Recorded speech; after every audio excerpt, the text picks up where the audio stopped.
Hi there, it's Amanda with OTI, and today I'm going to show you a beautiful blush that I like to use and has a lot of pigmentation. This is the NYX Professional Makeup Suite Cheeks Soft Chic Tint Cream Blush in the shade Almost Famous.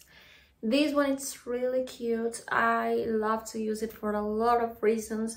First of all, it's like a cream, so it's really easy to apply on your skin.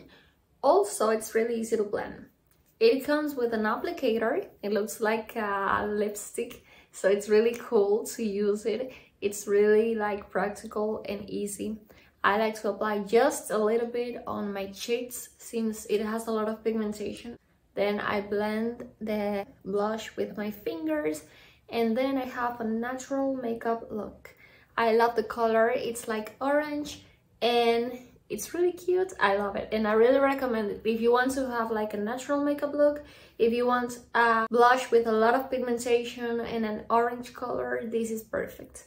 This is the NYX Professional Makeup Suite Cheek Soft Cheek Tint Cream Blush in the shade Almost Famous. I highly recommend it, and that's my point of view.